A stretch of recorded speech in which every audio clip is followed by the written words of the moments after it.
Heart যত্নের healthy খাবার খুব দরকার।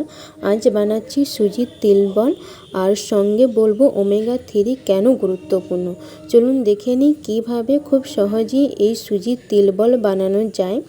প্রথমে আমি দেখো 2 কাপ সুজি নিয়ে নিয়েছি এবং তারপর ওই মেজারমেন্টে করে 1 কাপ জল নিয়ে ভালোটি করে সুজিটাকে মেখে নিচ্ছি।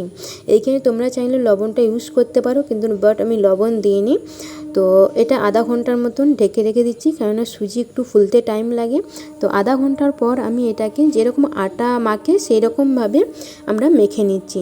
মেখে নেওয়ার পর এগুলো লেচি কেটে নিচ্ছি, যেন সমান পরিমাণে যাতে সমান গোলগুলো হয় তার লেগে আগে থেকে একটু লেচি কেটে নিচ্ছি মাপ দিয়ে দিয়ে। তো এই লেচিগুলো কাটা হয়ে গেলে আমরা গোল মাপ করে নেব। আর যারা ফেসবুক থেকে দেখছো অবশ্যই ফেসবুকের পেজটাকে ফলো করে রাখো, আর যারা ইউটিউব থেকে দেখছো ইউটিউবটাকে সাবস্ক্রাইব করে বেল আইকনটি বাজিয়ে রাখো, যাতে পরবর্তী ভিডিও যখন আমি ছাড়বো তখন তোমাদের কাছে অনায়াসেই পৌঁছে যাবে। তো এইভাবে গোলগুলো গোল রসগোল্লাগুলো বানিয়ে নিয়েছি। তার আগে আমি কিন্তু একটা পাত্রের মধ্যে জল গরম বস করে নিয়েছিলাম। সেই জলটা ফুটার আগেই ঠিক আমি 2 ফোঁটা তেল দিয়ে দিয়েছিলাম, তারপর সুজির বলগুলো দিয়ে দিয়েছিলাম। কেননা এই প্রসেসটা করলে কি হয় না, সুজির বলগুলো একে অপরের সঙ্গে চিপকাবে না বা একে অপরের সঙ্গে জয়েন্ট হয়ে যাবে না। 2 ফোঁটা তেল দিলে কিন্তু অনায়াসেই এগুলো চিপকাবে না। ঠিক আছে, এইরকমভাবে পুরোটাই দিয়ে দিচ্ছি। তারপর আমি আঁচটা বাড়িয়ে আমি এগুলোকে সিদ্ধ করে নেব। সিদ্ধ হয়ে যাবে তখনই এগুলোকে নামিয়ে নেওয়ার পর আমি ঠান্ডা করে নেব। ঠান্ডা করে নেওয়ার পর প্রসেসটা তারপর বলছি আমি।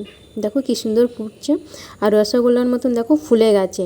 সুজি এমনি সফট হয়, আর সুজির এই যে তিল বলটা খেতে কিন্তু খুবই ভালো হয় এবং বাচ্চাদের টিফিনে তোমরা অনায়াসেই দিতে পারো। কোনো ভজকটা নেই, অল্প সময়ের মধ্যেই হয়ে যায়, অল্প টাইমের মধ্যে হয়ে যায় এবং অল্প উপকরণ দিয়ে। এবং সকালের ব্রেকফাস্টে তোমরা কিন্তু এই সুজির নাস্তাটা রাখতেই পারো অনায়াসেই। তো দেখো সবগুলোই ফুটে উঠেছে।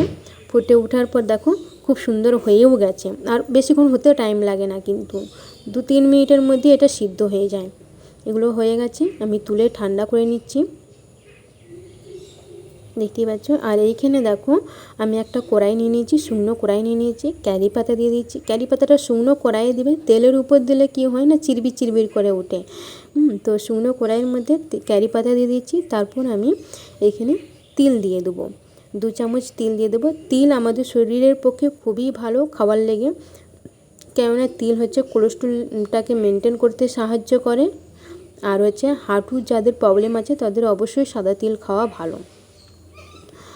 তো এখানে তিল দিয়ে দিয়েছি, আর জিরে আর লঙ্কার যে মশলাটা আমি করে রাখি শুকনো কড়াইয়ে ভেজে, সেটা অল্প দিয়ে দিয়েছি, যাতে ঝাল একটু স্পাইসি যাতে হয় তার লেগে দিয়েছি। আর উপর থেকে 1 চামচ তেল দিয়ে দিয়েছি। তোমরা চাইলে এখানে বেশি তেল দিয়েই ভাজতে পারো, কিন্তু আমি অল্প তেল দিয়ে ভেজেছি। আর এটা ঢাকা চাপা দিয়ে করবে, কিন্তু খুব সফট হবে। এইখানে দেখো প্রথমে আমি লবণ দিইনি, এখানে কিন্তু লবণ দিয়েছি আর 1 চামচ চিনি দিয়েছি। তোমরা চাইলে চিনিটা স্কিপ করতে পারো। ঠিক আছে, এইখানে আমি বলেছিলাম কি আরও একটা ছোট্ট হেলথ টিপস তোমাদের কাছে শেয়ার করি। সেটা হলো হার্টের যত্নের জন্য শরীরের লেগে ওমেগা 3 ফ্যাটি অ্যাসিড খুবই গুরুত্বপূর্ণ। এটা সাধারণত সামুদ্রিক মাছে পাওয়া যায়। অনেকেই সাপ্লিমেন্ট হিসাবে যে নিউট্রিলাইট ওমেগা 3 ফ্যাটি অ্যাসিড ব্যবহার করেন।